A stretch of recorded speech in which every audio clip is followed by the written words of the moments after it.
if you employ the principles, whether you're aware of it or not, is going to produce the result you're looking for. Rebecca's been talking about seeds and everything. A seed doesn't care if you're a good or a bad person. If you plant the seed and you grow it, water it, give it what it needs, it's going to grow.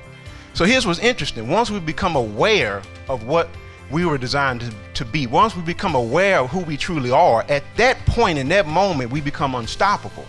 And that's what I want to talk about today. At the age of 11, I refused to use a food stamp card. My mom said, I'm going to whip you.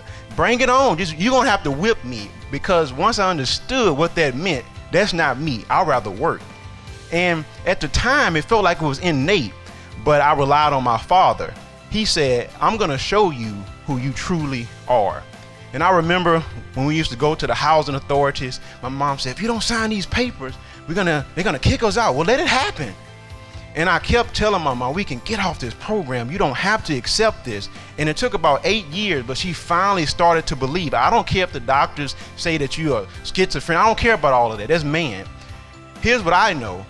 I believe that we can do this. I've always believed in people. In fact, I think Johann Goethe's quote may be the greatest quote of all time. Look at a man the way that he is, and he only becomes worse. But look at a man or a woman the way that they can be, and they'll become what they should be.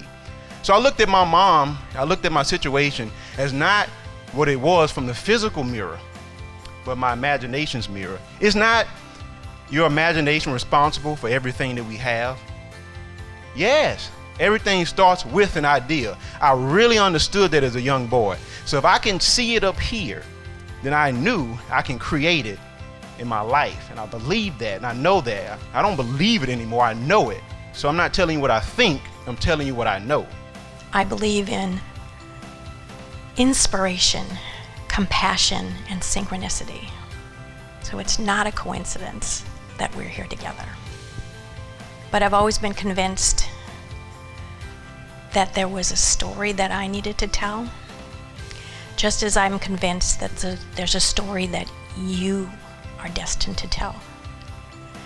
And that story is meant to impact someone else. And if you don't tell that story, they won't have the life that they are meant to have. I grew up in a small farming community in Minnesota, and my hero was Irma Bombeck. I thought, if I could write like that, I had a future. And the fact that my brothers and I would fight over who got to read her first and say, did you read what she said? Because she wrote about real life.